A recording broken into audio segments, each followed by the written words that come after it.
Hello, everyone, and welcome to today's LinkedIn Live. My name is Sarah Barnes-Humphrey. I'm the founder and CEO of Let's Talk Supply Chain, as well as the host of the Blended podcast and founder of the Blended Pledge.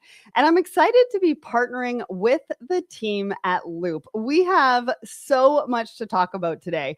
We're going to be talking about customer experience, but it's going to be with a very different twist. I mean, usually we talk about CX as a marketing or customer care problem. But today we're going to be talking about it as a logistics data problem. And only last week, I was on stage with Nilesh, VP of Supply Chain and Technology at Staples, talking about the role of technology to transform customer experiences at Manifest last week. And so I know it's really top of mind for a lot of executives out there, because a lot of times it means the difference between keeping customers and not keeping customers. And logistics and data have a lot to do with that. And so this is going to be a really interesting conversation, especially today, because everything is really fast moving thanks to the wave of AI and agentic capabilities really being built for and applied to logistics. I mean, to be successful, customer experience needs to work closely with transportation performance. But also with legacy systems, we're seeing silos, fragmentation, disruptions. Brands are still struggling to connect the dots, and we're going to be talking about that today, because Loop is here with some good news. With AI, real-time transportation data, and the right partner, you can unify your systems, create customer experiences that drive results, and leave your competition in 2025. Now, we will be taking your questions throughout the show and closer to the end, so make sure to add your questions into the comments. We also want to know where you are tuning in from, so put that in the comments. And if you like the conversation, make sure to add a fire emoji in the comments, because we love a good fire emoji here at Let's Talk Supply Chain. And Matt, I'm pretty sure over at Loop, you guys like a good fire emoji too. What do you think? We love it. Well, welcome to the show, Matt. I'm super excited to have you here because you're going to be talking about how you're working with your customers, what it looks like in the landscape right now, how should we be thinking about all of this? And of course, we can't talk about supply chain logistics without mentioning AI. And so we'll also be talking about that today. Now, before we dive in, can you introduce yourself, give us a little bit about your background and what you do at Loop? Well, Sarah, thank you so much for having me today. I'm excited for the show. And my name is Matt McKinney. I'm the co-founder and CEO of Loop. I spent the entirety of my career in AI. And what's crazy is that when I started, we just used to call it statistics, and then became machine learning and data science. And then you started to see generative AI really take off, the LLMs in 2019, but ChatGPT brought it to the public forum. And so it's been such an exciting ride to watch just over the last 2 decades, and seeing it transform from the academic community to the industry to now it's embedded in every single thing that we do in business. And we started Loop actually right as LLMs were popping up because of the power of what they could do with data. And this, circa 2019, they were doing cute things like predicting the next word in a sentence. But then we started to see these things are much more powerful than that. They can take messy and unstructured data in a way that we've never been able to organize it before. And if you can imagine, that was 4 or 5 years ago. The world in which we have today with agentic capabilities with AI built on these really strong data foundations, that's what's driving all the value in the enterprise. And so I still try to consider myself our chief AI officer, but I lost that title a little bit when we brought in one of the top AI experts from Uber, where I used to work. My co-founder used to work on the AI and engineering team. So it's been such just an exciting time the last couple of years, especially. I wake up in the middle of the night, just excited and terrified at the same time because AI is moving so fast. Can I tell you, I think for CEOs in general, it's kind of where we live, right? Excitement and being terrified kind of live one and the same in your nervous system if you're an entrepreneur or CEO, and you're you've got things that are coming out that you're launching that have never been done before. I kind of feel the same way right now because we've got an announcement coming out too, but I think it's really interesting to hear you say that too, because I thought I was alone in all that. Yeah, no, it's truly moving so fast, and we owe it to our customers because our customers. I think of our customers, they're just my boss, and they could fire Right? they could fire me very quickly just by taking their business elsewhere. And Uh-huh. so we have to be on the cutting edge to deliver superior experiences for our customers, so they can deliver superior experiences for their customers. And I know that's going to be the topic of our conversation today. Absolutely. I want to give a shout out to Captain Beard because we already got our first fire emoji and we've barely gotten started. So hold on to your seats because it's going to get even better. So I want to ask you the first question around setting the scene. Can you set the scene for us by talking about customer expectations? What do they mean for brands? And these are ever evolving, right? I mean, we know customer expectations are higher than ever. I, as a consumer, my expectations have grown. I'm sure yours has too. But why, despite all of the investment in technology, do you think that there's still such a massive gap between operational performance and that customer promise that really keeps us top of mind in front of that consumer? Yeah. But the expectation is that everybody wants a Amazon level experience. They want, the same day or next day delivery. They want it predictable. They want it to be incredibly cost efficient. They don't want to pay for it. And, in fact, 85% of customers, they will not order from a brand if they have a poor delivery experience. Right. And so the reality is most brands, they're just trying to deliver this experience on top of really fragmented logistics data. You have shipment data in one system and contracts and invoices in another system. And all of the disconnection between the operations and the finance, it creates this tax. And this tax is then obviously passed along in the consumer experience in terms of poor quality or higher prices. If you don't have this data, you're not going to be able to negotiate better rates, number one. You're not going to be able to design a smarter network, and you're not going to be able to deliver that promise that you made to your customer reliably and predictably time and time again. Yeah. And I think communication is really key, like internal communication, external communication, being able to not only share data internally so that we break down some of those silos, create some of that collaboration, but also externally with your partners, right? Whether that be a software partner, whether that be a logistics partner, whether that be a parcel carrier, communication and having that data at your fingertips to have a knowledgeable conversation about what's actually going on and being able to showcase that really makes a difference in how you are working externally with outside vendors. I couldn't agree more. I mean, it's the fragmentation here that's driving all of the struggle.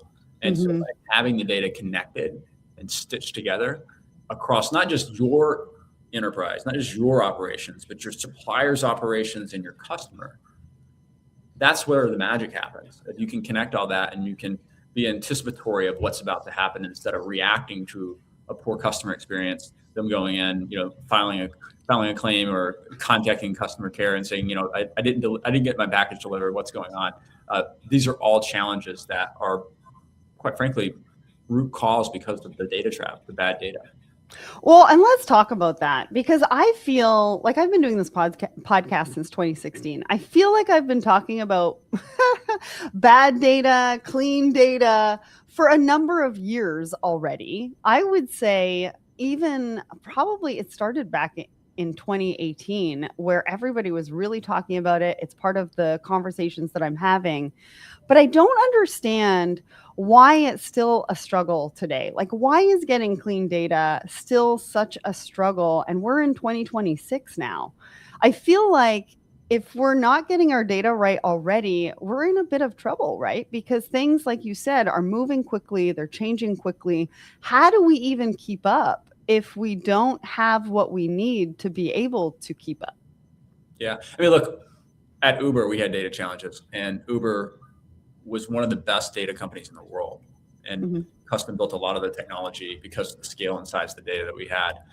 But even a company like Uber had data challenges. And when you look at the supply chain, it's just a series of transactions stitched together. And every transaction has a organization with a sales order on one side and a purchase order on the other side. And each organization has their own systems, their own processes, their own standards. And so when you transact and move data from one side to the other side, that's where the friction happens. And then take it even further within your organization, right? You've got your data fragmentation across your TMS, your WMS, you pick your 3-letter acronym. It is trapped and siloed. And that creates a lot of complexity with teams operating from different versions of the same data. And I think in particular, logistics data, 60% of this data, it's offline, it's dark, it's trapped in emails and PDFs and spreadsheets saved locally. And it makes it really hard for us to make decisions because we have to stitch together this data. And oftentimes, I was talking to a few, I believe we were at the same event in Manifest, and talking to a few executives. And, when we asked who actually trusts their supply chain data, no one raised their hand. And so that's a huge challenge if you're looking to drive, agentic capabilities and workflow automation on top of really bad data, or, make multi-million-dollar decisions that are going to impact your customer experience and the pricing of your products. I mean, this is big stuff. With bad data, you're not able to make that. Well, and I've been talking about a couple of surveys on my live shows over the last week or so, and it's a high percentage of organizations that are looking to implement AI in 2026. But if you're at a conference like that last week and none of them raised their hand, that actually means, and I think it was 83% are looking to bring in AI into their supply chain organization. If that's the case, though, nobody's ready. That's right. Yeah. And by the way, 83% last week, it'll be 100% in the next 2 weeks. I mean, it's changing that fast. And if you don't have an AI strategy for supply chain, then you're going to be caught on your flat feet, and your customers, they're going to be disappointed, and their customers can fire you just by taking their business elsewhere. So you've got to have an AI strategy in the supply chain this year. Well, and I go back to what you were talking about around different versions. I almost feel like we've taken what we have done in Excel with the different versions, and we're talking about data and the data siloing within the different systems. We've kind of just taken that and moved it into a different kind of technology, but it's still doing the same thing in the fact that we're not necessarily speaking all the same language, and we don't know what version we're on. And that's a really good point too, because if you think of the next generation of AI that we're working with today, the large language models, operative word being language, they run on language. They need to understand the enterprise language and the domain language of the supply chain to be able to operate. And so if you don't have the language dialed and you don't have the data dialed, normalized across the different entities and organizations, then there's no way that you're ever going to get any ROI from your AI deployments. Yeah, absolutely. That's such a great point. And so I want to bring it back to customer experience, because that's really kind of what we're talking about today. Do you think that the real barrier to that customer experience is actually a data foundation problem? Like, I know we're talking about the fact that we're still struggling to get clean data, and so that is part of the foundation, but I'm sure there's other elements of it that we do need to focus on to make sure that we can use it in the customer experience. It is. I mean, the customer experience is just an output of thousands of operational decisions every day that are made. Mode selection, carrier choice, service level trade-offs, cost versus service, speed, the accuracy of the delivery day. And none of those decisions are actually made in one system. Mm-hmm. They're made in multiple systems across multiple vendors.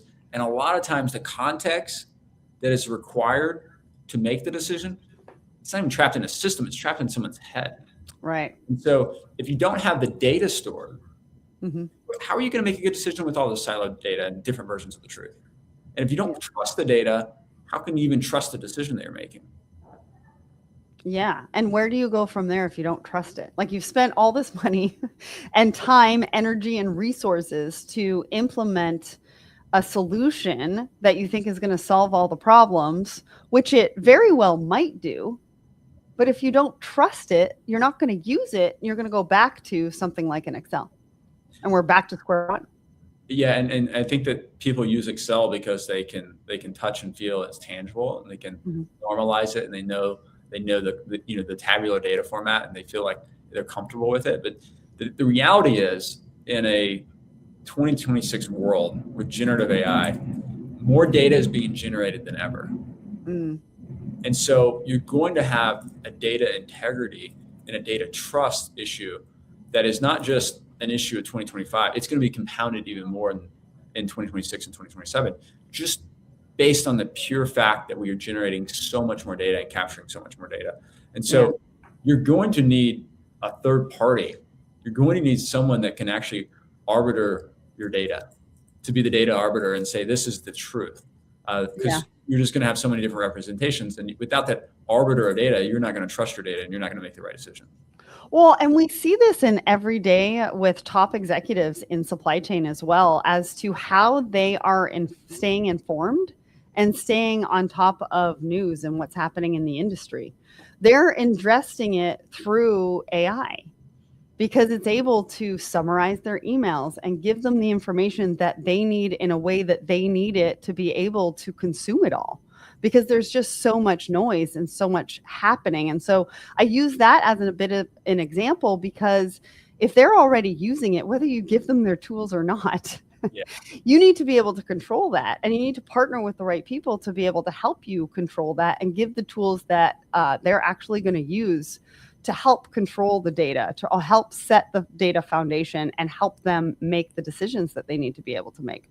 Yeah, and by the way, that's the two, you just nailed it. The two phases. The first phase using AI is to organize the data so that you trust it. The second phase is to use the data to make decisions. Yeah. And that's really the most innovative companies. They've got both of those dialed and locked, and they're seeing very high return on investment from those technological and data investments that they made. So let's talk about that, because I want to talk about some of the examples of the brands that you work with and what they're facing as far as like real challenges in delivering the customer experience they want. And I think, what we're talking about and why they're facing such real challenges is because of manual or legacy supply chain processes. So can you walk us through some of those examples? Because I think it's really important at this point of the conversation to sort of paint that picture. We have a major shoe retailer that's a customer, and before they were just relying on carrier updates, or if something went wrong, they would wait for a customer to complain and then react to the customer complaint, check the carrier data, go back, reissue or call the carriers to where a package is lost, what happened. And so once they got into the Loop's logistics data platform, what was really powerful is, one, we organized all the data. So we got all the shipment level visibility, real-time visibility data, where we're getting literally updates, every couple of minutes on the shipment itself.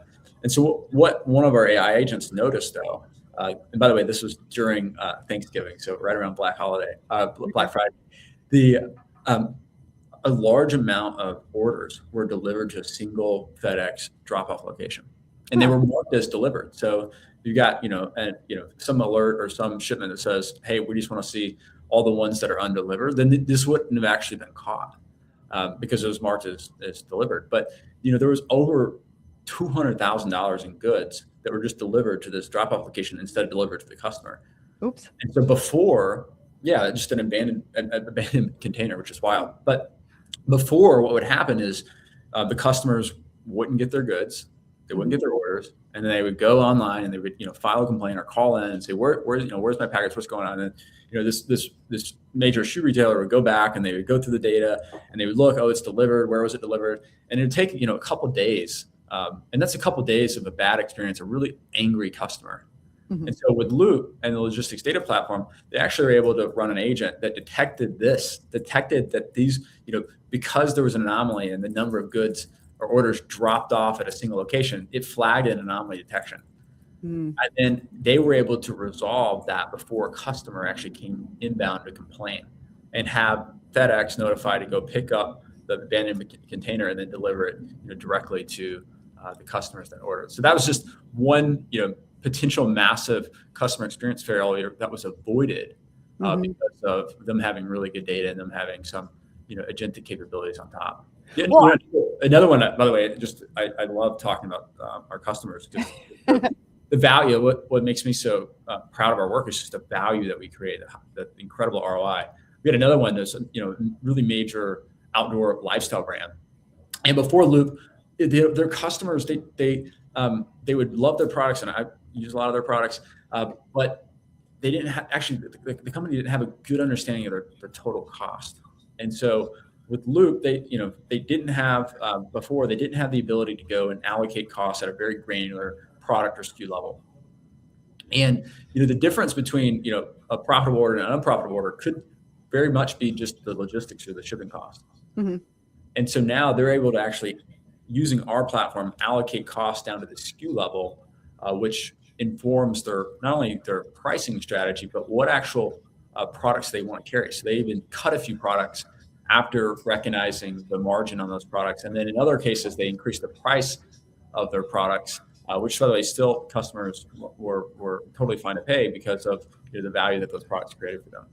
Well, and that created a whole new revenue stream in the fact that they were able to increase that pricing because they had the data that they needed to be able to do that. And it didn't disrupt anything. It didn't create a bad customer experience for anybody, which I love. And I really like both of those examples. And in the first one, I keep saying this because I really think that it relates to what we talk about on a regular basis here in supply chain. If things aren't moving, they are costing you money, right? If you think about that container that was sitting at FedEx, the capital that is sitting within that container, if it's taking you days to figure out where it is and why it wasn't delivered, et cetera, et cetera, et cetera, you are losing money every single day that it sits there. Yeah. Right. And the operational tax of having workflows and people that are managing all that. That's a tax, by the way, that's passed on to the consumer. In all cases, the operational inefficiencies and the lack of movement of the inventory that you're talking about, that is a tax that's always passed on to the consumer. Yeah. Yeah, it's so true. Well, we're having a lot of fire emojis. Everybody's loving the conversation, Matt. So keep it going. Want to let everybody know that the QR code in the top right-hand corner will give you some more information about what Loop is doing. So go and grab that. And remember, if you have any questions, we want to hear from you. We want to hear where you're tuning in from. Put that in the comments. We love a good fire emoji, but we also want to hear from you so we can answer all of your questions. We'll do that throughout the show and at the end of the show as well. So make sure to put those in there. So if brands are struggling with some of these challenges, how does that transportation performance impact customer loyalty, churn, and repeat purchases? Because that really is top of mind for a lot of organizations, and more we're bringing in supply chain to be able to help with that, because I think for a long time we didn't realize how much impact supply chain had to this, and now we know that it's the driving force. So talk to me about that. Yeah, I mean, you got the three different departments. You got the customer experience, you got transportation, you've got finance, and they've got to all work together. And you're seeing that integration tighter and tighter and tighter because exactly what you said. Supply chain is really driving the customer experience. It's driving customer loyalty, churn, repeat purchasing. And it's really based on two factors: cost and service. And so if your shipping costs are too high and your delivery timelines are too long, then your conversion at checkout is actually going to be significantly lower. Mm-hmm. And your loyal customers, they're going to go somewhere else to find that good because they need it by a certain time or they want it for a certain price. I mean, think of this, right? Even if you give them an ETA and it doesn't hit, it doesn't deliver on time, that's a really, imagine, the weatherman, you say it's gonna be sunny outside, and so I don't bring an umbrella, and all of a sudden it rains. I'm really mad. Because Can I ask you though, and I hate to interrupt because I know you have a lot more to say, but you use the word ETA. Like, I have a logistics background, and so back when I was in logistics, ETA had a place, right? The estimated time of arrival. Now, I think with all the data and all the tools and the technology that we have, can we really say ETA, or should we really be relying on the data to be that precise?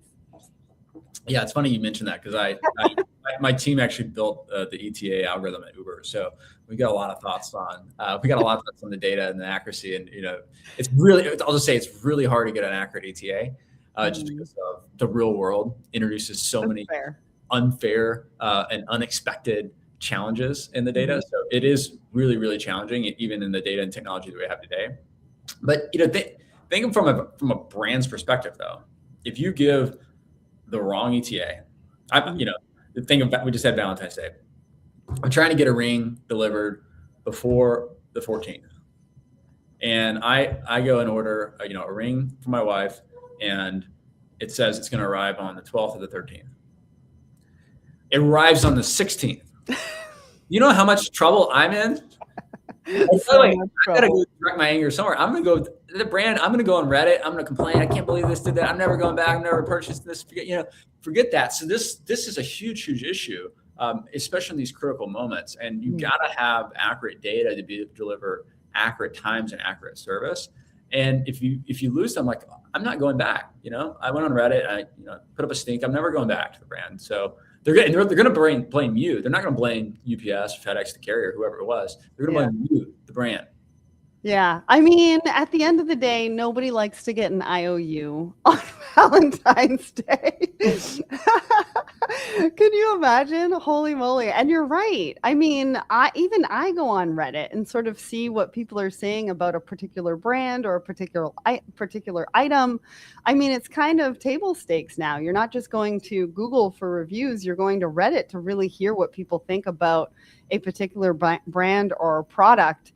And yeah, IOUs are not nice for anybody. All right. So everybody is talking about AI. We've been talking about the importance of data.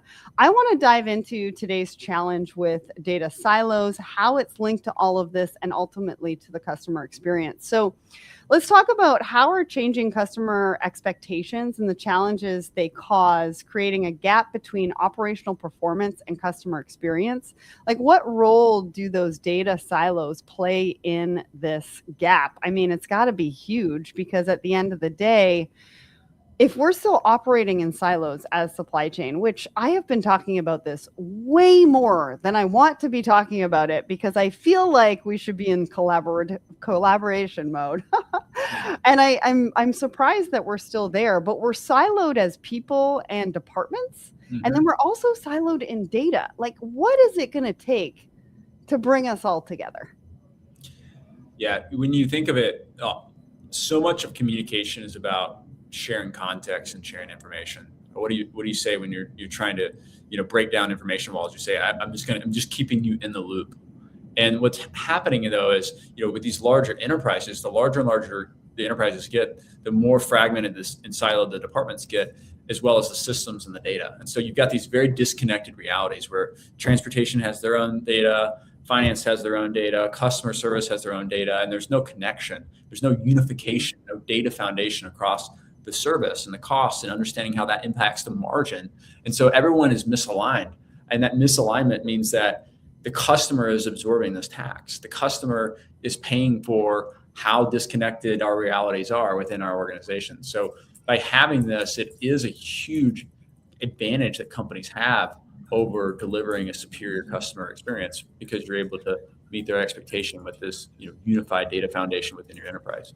Well, and I think about the word chaos, and messy, which have been words that have been used around the disruption that's happening in supply chain. Mm-hmm. Executive supply chain teams, everybody's a little bit overwhelmed right now. We're sitting in the uncomfortable, and that's the new norm, right? The disruptions, the chaos. But then you add in the messiness of fragmented data. You add in the chaos of fragmented data. And I almost think, like, how does anybody get anything done on a daily basis? Yeah, it's incredible. The logistics professional's job has just become, one, incredibly important to the success, the financial performance of the organization. But two, they've got to be almost a polymath at this point. You've got to be able to understand your relationships with your carriers. You got to understand the different departments, their goals, their needs. You got to understand how to wrangle data from all these different formats. You've got to work with accounting. It's just the demands on the logistics professional today are significantly higher than they ever were before, in part because of the complexities that we just mentioned with the data, but also just the disruptions that are happening in global supply chains today.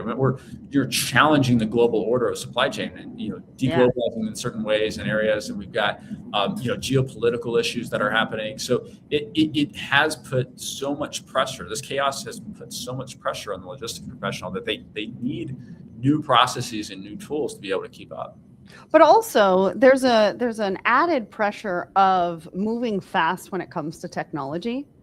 And I think that can be to the detriment, which we talked about earlier, in the fact that if you're not ready and you're spending all this money on new technology and AI, and that you're not going to trust the data anyways, Yeah. we really need to get realistic about what we can and cannot do with what we've got and the foundation that we have in place. I did a LinkedIn Live a couple of months ago, and it was a VP of supply chain from Fender was like, we need to slow down to speed up. Are we ready? Are our people ready? Is our data ready? Because that's going to mean the difference between a successful launch and implementation and partnership, because you ultimately also want the client to be ready as well, because you don't want to go and implement something that isn't going to work out for the customer either. And so it's in everybody's best interest to have everything, or have the understanding of what is realistic and what is not. And the other thing is that I really empathize. There's so much noise out there with AI solutions. I mean, AI. And most of it isn't real AI. Most of it's just slapping the chatbot on something and, a lot of fancy, shiny marketing. And it's just not going to deliver the ROI that you're expecting. And you're making this investment and you're trying to get up to speed on how to even evaluate what AI partner would choose. And so it's a really challenging task right now, just because a lot of the noise in the industry, people are trying to get up to speed and educate themselves on AI and how to actually pick the right vendor. And it's I have a lot of empathy for folks that are going through this, and they're doing it in incredibly compressed timelines because of the pace of this AI movement that's happening. Yeah. I want to give a shout out to Hubert and Josh over on our LinkedIn page. They've got some really great comments in there. Highly recommend you go and check those out. If anybody has any questions, make sure to put those in the comments, because we will get to those in a little bit. Now, talking about AI, it's not a magic wand. We've just sort of talked about that. But when does AI work? When doesn't it work? Like, what does it need to work effectively when it comes to the data? And we've already kind of talked about the foundation, but I'm sure there's other layers that we need to be considering to really set us up for success. The number one requirement is the data foundation. And the granularity and specificity of that data is important. It's not just about the volume of the data, but it's really about the quality and the structure of that data. Because if you think of turning an AI agent on in a chaotic data foundation, well, it's just going to hallucinate and make really poor decisions, which is going to deteriorate the trust in the decision that it's recommending or the workflow that it's performing. And so the number one piece is really getting that data layer right. And I can promise you that most companies, even some of the best companies in the AI space, they've avoided the data problem. We don't touch that. Our AI will work on really good database, really good data. And we can deliver all this ROI if your data is good. And so no one has really gone down to the really, the gutter and said, we're going to go clean all of this data and make it performant for your enterprise, because you've got to not just get this data in, you've got to make it normalized to the language of your enterprise and the language of right. And that requires deep, one, organizational knowledge, but two, deep domain knowledge combined with technologists that can make this happen. So that's where I'd say, like, most companies fail just in that first layer, and they have unrealistic expectations of AI because it's all breaking down on bad data. Well, no wonder nobody trusts it. Correct. Because if you're moving faster than realistically is possible, then you are going to have those failure points, and you are going to lose the trust going into it, which is going to cost some real money. Can you talk about that? I think you've got some examples of when bad data costs a company like real money. I'd like to hear some of the stories around that and the real impact on business and supply chains. Yeah, I mean, one added point here is you also, it's not just bad data, but it's also bad processes. So if you're applying AI to a broken process, then you're going to have the same challenges. They're just going to be automated challenges. And so you've got to really imagine the full scope, not just the data, but also the processes behind it. And it does require you to reimagine what your systems and what your processes will look like from the ground up if you really want to deliver great success and great results. Absolutely. And just on the bad data point, I think there's a study that came out last year that bad data cost the Fortune 500s over $600 billion. What? So it's a huge issue. And then if you look at it just within supply chain, even within our customers, we got one of our customers, they were actually, because of bad data, they were improperly, dimming their LTL shipments. And, the warehouse that they were using, it was just, automatically defaulting to a specific dimension. And that was significantly more expensive than the actual dimensions that they were. So our AI agent actually caught this error by looking at all the data, and then their team was notified, and now they're saving close to $500,000 a year. So major, bad data does have bad consequences and bad financial outcomes. Another one, a retailer that we work with, just in the actual implementation, our AI agents identified that one of their carrier was rounding up charges. I think it was to the nearest, 5 cents or something. Okay.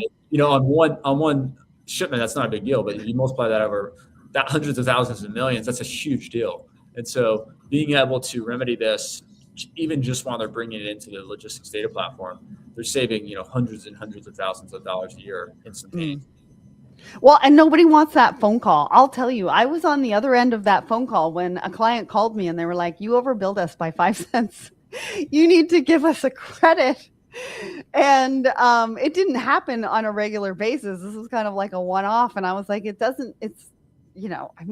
was crazy at the time, I thought, but you're right. If it's happening over and over and over again, it could really add up. Now, I want to dive into solutions, because one of the most interesting conversations I'm having more and more is around visibility. That word is being thrown around and it means different things to different people.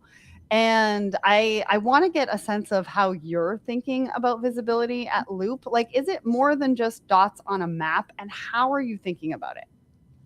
Yeah, dots on a map. Everybody loves a beautiful map with all the dots, and it makes you feel confident and really great. But the reality is, a lot of times those dots actually aren't where they really are. And traditional visibility that's just location based. Where's the truck? When will it arrive? That's great, but it's just surface level. Mm-hmm. And so we really think about visibility in terms of how decisions are made. Mm. So can you actually see the cost of a delay? Can you actually see what vendors are missing their SLAs and eroding your margin? Can you actually see how mode shifts or consolidations will affect your service and your profitability? Can you see how your inbound exposure before it even hits your inventory or revenue? I mean, that's the level of like fourth dimension visibility that these companies, the most innovative companies, are getting to, that allows them to make much better decisions. And so, yeah, you got to know the tracking data. That's fine. That's very traditional visibility. But like real X factor visibility means understanding what is happening, why it's happening, and what it means to your margin, your business. Yeah. So let's talk about that, because I think we call it total cost visibility. How does moving from average cost to SKU level allocation really change the decisions a brand can make? Yeah, I mean, the total cost visibility is really simple. It's, we talk about the supply chain, right? It's just a series of transactions. Well, you've got to allocate all those different costs through all those different transactions and vendors into a SKU, because that's ultimately, the direct and indirect cost of that SKU. And then you get whatever you're, charging for that SKU. And that's the revenue minus the cost of that. That's your profit for the SKU. And so if you've got inaccurate cost understanding and you don't have visibility in your costs, you might actually be upside down on a SKU for a customer. And by the way, you might still want to service that customer, because they might be, a platinum or a tier 1 customer. And you're like, you know what, it's okay. We're going to eat this because we preserve the lifetime value of that customer. But that's a decision. That's a decision that was made with this data. And oftentimes companies are making that decision without the data, and they don't know what would be the optimal decision to make. Right. So, it's almost impossible until this next generation of AI came out. It's almost impossible cost effectively to be able to allocate costs at this level and to keep it and adapt and update. I mean, we use our LLMs to actually do the what's called the rules authoring of the cost allocation logic. So think of, you don't have to have an engineer, an IT professional being able to code this. It's just literally you in natural language telling it exactly what it should do. And so you can update your methodology and how you're attributing these costs, all with natural language, as if you're writing an email or telling it to your analyst, this is what needs to be done. And that's only powered by large language models like Ducks that we actually built in-house. The first foundation model, 400 million parameter LLM that is specific to these types of problems. And if you can do this and you can allocate at this level and have the confidence in that data and getting the total cost visibility, then you can optimize your merchandising strategy, your packaging configuration, your sourcing, your network setup, and even your vendor selection based on this SKU level margin reality that you're looking for. Yeah, and I wanted to ask you too, because I think you have a digital twin, a logistics digital twin. Talk to me about that. What does that actually mean? Why is it important to not only looking backwards, but then also looking forwards? Because I think it can really help with both of those. Yeah, the number one thing to think about with the digital twin is just a digital representation of your physical reality. Mm-hmm. And the number of if-else scenarios that you would want to run are probably infinite. Right. Before you can even run those manually, you've got to have a digital twin. You've got to have a digital representation of the physical world, your real world. And then you can run these if-else scenarios, but then also you can have agents that sit on top of that digital twin based on your business policies that make decisions on your behalf. And so you're now pushing decision making down all the way to the lowest level of the operations, where a lot of the real decisions that have real cost implication and service implications happen. And so that's the power. What we see, not everyone until now, only the Fortune 100s were really able to build these types of digital twins because of the investment that's required. That's changing. That's being democratized now, the Fortune 500 and Global 2000 and more, because of the innovation and technology that's happening. Well, and I like that example because you're empowering the front lines to really see what's possible, right? At the end of the day, when it comes to the front lines, it's all, the focus has always been about execution. But then how do we empower them to go past execution and think about what is possible? And if we think about what is possible, how do we work backwards from there to sort of make sure that what we're doing on a daily basis stacks up to that and is moving us in the right direction? So I love that. Now, the title of this particular discussion is Why Full Stack AI. So we do have to address this, and I want to do that right now. And just a friendly reminder, if you have any questions, now's the time to put it into the comments so that we can get to those in just a little bit. What does full stack AI actually mean in practice? Like, how does it go from ingesting a document to making a decision? Yeah, it's a really important point, because a lot of companies are just taking an LLM off the shelf and they're trying to put it in their stack and expecting really great ROI. And that's the reason you look at the MIT study, 95% of our AI deployments have failed from an ROI perspective because of that. They have these expectations that you can just take a standard general purpose model and apply it. Mm-hmm. And so what full stack AI really is it's integrated all the way from the data capture, like the bones and the guts of the operations, getting that messy, unstructured data structured, clean into the logistics data platform, and then applying LLMs on top of the LLMs that were used, like Ducks, for example, used to get this messy data, standardizing address and codes and everything, normalized into your supply chain language, but then also your enterprise's language, and making that happen. And if you don't have someone with great AI expertise and someone with great domain expertise, then you're just going to get a technology. You're not going to get a solution. Mm-hmm. And to make ROI really work with AI, and the reason why you're not seeing it with a lot of companies is because they do not have a solution. They just have a general purpose technology that they're trying to stuff into their stack. So you've got to have the full stack of AI, from the data ingestion to the normalization, the expertise with the domain experts, to configuration with operational and financial policies, the approvals, the controls, and then on top of that, on this data and on this policy network, deploying agents that can go enforce this compliance with policies to make the decisions happen that you're encoding in these LLMs. So you're not seeing a lot of companies, quite frankly, very few companies taking the full stack AI approach. They're just purely taking a technology approach with an off-the-shelf LLM that's failing in deployment and failing in ROI.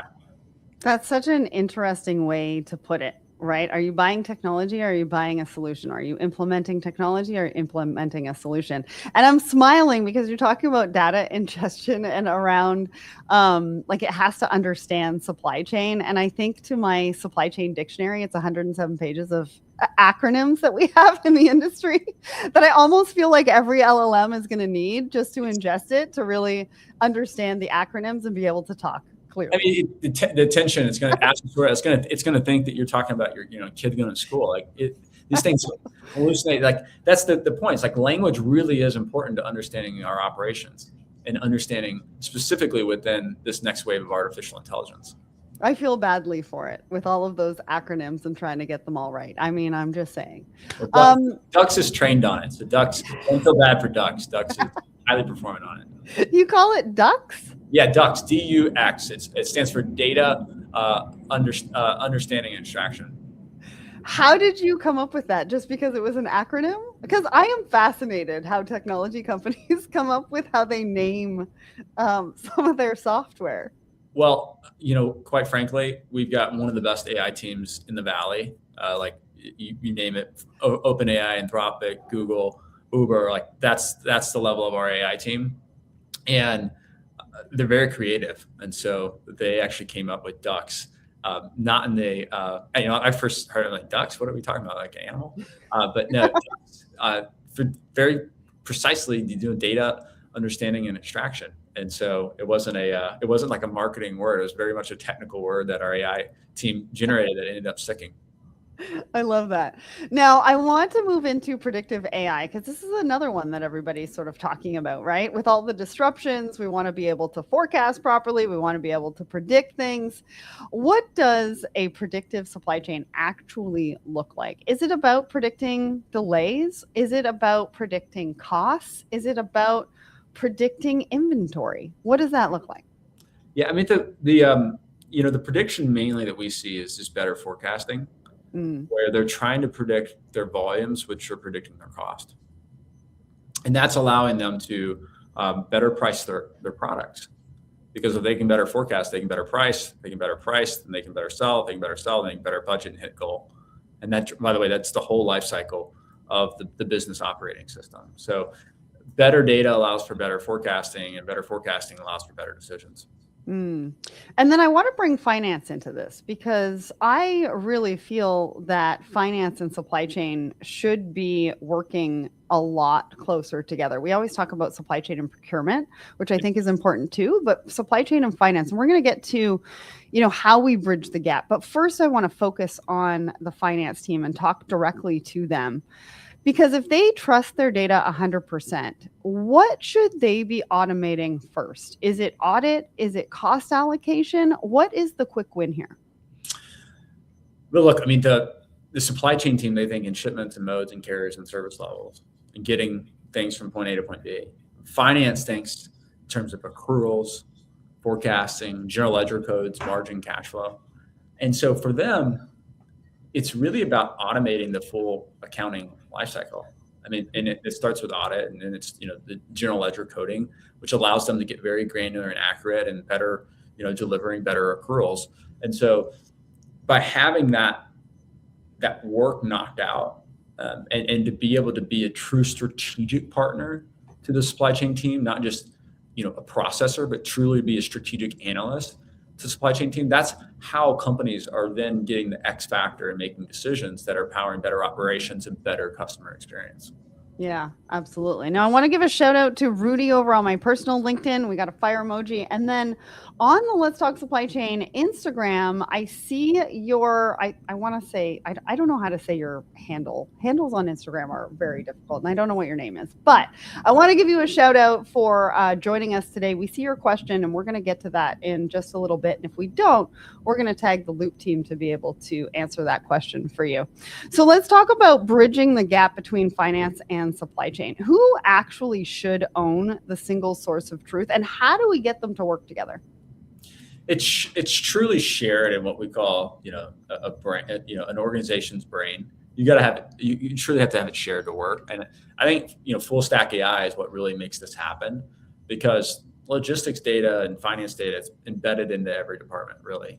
And if you can create this shared visibility into performance and profitability, then you're going to have better decisions made all the way at the lowest level of the operations. If an operator is sitting there saying, I understand the implications of shipping this, expedited versus shipping this today, or ground. Those are the decisions that are made. That the on the floor operator might not even understand the finance implications of that. Yeah. And so, getting this shared sense of visibility into the cost and the operations is how this happens, and truly democratizing access to this. Before, most companies, it's gated. It's gated because they don't have enough analysts to be able to share all of this information with the different business units and their different operations. Now, AI is like you've got infinite analysts, and the AI is able to do the same things that the analysts are able to do. It's just able to do it as if you had unlimited analysts. And so that's the real bridge between finance and supply chain, is really how can you empower your supply chain operators with financial based decisions that are driving true better service, better pricing, better costing outcomes for the business. Yeah. I have a question from Amy in the audience that goes directly to this. So I want to ask that. My finance team and my logistics team never agree on the numbers. We are always fighting over who is right. How does Loop actually get us all on the same page? Well, by the way, we see this all the time, where one department has a different representation of the other. And it could be, by the way, mostly because they're looking at different data. And so if you've got the logistics data platform where it's reconciled, we'll have, for example, you've got a bill lading that's got something, you've got an invoice that's got something, you've got an email that's got something, you've got a contract that's got something, you've got a order management system that says something. We will actually arbiter the truth of what this actually is. Mm-hmm. And so having a third party arbiter the truth of the data allows both teams to agree on this is true. Kind of like mediation in real time. Like the third party really does help, but then obviously having someone with AI capabilities to reconcile this data across multiple artifacts and multiple systems is really how the trust happens within the organization. Awesome. I have another question from John. We already have a TMS, or transportation management system, and an ERP. Does this platform replace those, or does it sit on top of them? I really can't handle another rip and replace software project right now. I mean, can anybody? Yeah. The three-letter acronyms we sit on top of. Think of us as this AI brain for the operations. And then we sit on top and we orchestrate across these systems. We think of those systems as very powerful execution and database systems, but they don't have the context to make the right decisions. They don't have the agentic capabilities to go and perform the work that an analyst or a human operator would perform. And so we view them as very valuable data providers to our context and our AI brain that sits within the operations. And we definitely don't recommend replacing them, because those certainly serve a purpose. But if you really want to get to the next level of your AI deployment, you're going to have an orchestration system that's built on much better context and much better data to be able to improve your decisioning. Yeah. Okay. I've got one more question from the audience, and then I've got a final couple of questions for you. So budgets are really tight this year. You mentioned saving money by catching billing errors. Is that savings usually enough to pay for the platform? How do I sell this to my CFO? That is a great question. It's so spot on, because the number two questions that I get are, what ROI are you going to generate, and how quickly can you generate it? Mm-hmm. And so it's not just the cost savings, but it's the time of the cost savings that are really important. And we think of all of this as excess spend. And there are multiple categories of excess spend. It could be your billing overpayment. Like, no one wants to be inaccurately paying bills that are costing them money. And so that's certainly a category of excess spend. But it also goes down to an under-optimized contract. If you could get a better contract, shouldn't we be getting a better contract that gives you better service and it's cheaper? Right. All the way to better performance. Like, you shouldn't be getting hit with these accessorial charges if you had really tight operations, or your customers are impacting that because of their poor operations. So we view it holistically as excess spend, and our platform in our control tower actually quantifies every single dollar saved through excess spend detection. And we give you these recommendations and these choices so that you can avoid that spend currently in the real-time decision, but then also implement it for policies and future decisions. So you're not overpaying an invoice or under optimized contracts or underperforming operations. But it is like the only thing I would say is software. If you're a software provider in the AI space, you better deliver an ROI-based outcome, because that's the only way it's getting improved. Absolutely. I need that for me right now. I mean, sometimes we're eyeballing some of these invoices to be like, oh, okay, I think this is right. You're passing it through and you're paying for it. So I think we need that in our daily lives, not just supply chain. So I have one more question for you. What do you think people should take away from this conversation? What should they walk away putting into action first to set themselves up for success in 2026? The number one thing I would say is just that the customer experience, it's not just a front end problem, it's a logistics data problem. And you've got to really focus on your data, because of your shipment and your contract and your cost and your performance data. All this data is just fragmented across your organization. Then you're going to certainly deliver a very inconsistent service. You're going to probably deliver poor margins, and you're not really going to be leveraging technology like AI that your competitors are leveraging. And so your customers, if you're not doing that, your customers are going to take it to your competitors, which is ultimately going to fire you because they took their business elsewhere. And so I think the number one thing to set into motion first is really start with the data layer. You need a logistics data platform that integrates and hydrates all this data in your enterprise language, and specifically with the supply chain ontology or data model. Yeah. I mean, the next thing is, once you have that data foundation built, it's asking the hard questions of the data through agents, but also building your business policies on top of that. And then once you have that built, you're able to not just make surface level decisions with AI or dashboards, but you're truly able to orchestrate a decisioning platform that you trust, that delivers a superior experience, and delivers higher margins, so that you're looking like a hero within your organization.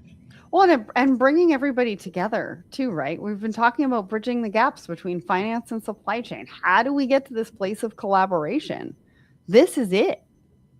It really is. And I think the other thing is, with this capability, pushing the decision-making down, empowering the operators with the data to make these decisions. Yes, we need to empower those. Like I said earlier, empowering the frontline workers to see what is possible, and their role in that keeps everybody motivated and passionate about coming to work every single day. And that's what we need right now, because we want to be able to retain those frontline workers to be able to do the jobs that need to be done. So in such a competitive landscape, customer experience is absolutely critical to setting your business apart. But with such high expectations, it's just not an easy task. And I think you can get that from our conversation today. And it's been incredibly valuable to hear exactly how AI and real-time transportation data can really unlock the ability to shape better customer experiences, but also enhance loyalty and really boost business performance and supply chains. So if you're looking for a partner to help you unlock profit trapped in supply chain data, check them out. Go to loop.com or click the QR code at the top right-hand corner of your screen, and it will take you there. I want to say a big thank you to everybody who showed up for this conversation today, who put a comment in, told us where they were tuning in from, and also the fire emojis. And then obviously a big thank you to the team at Loop, and of course to you, Matt, for joining me today and sharing such incredible insights. This is really fun. I enjoyed the conversation. Thank you so much for having me.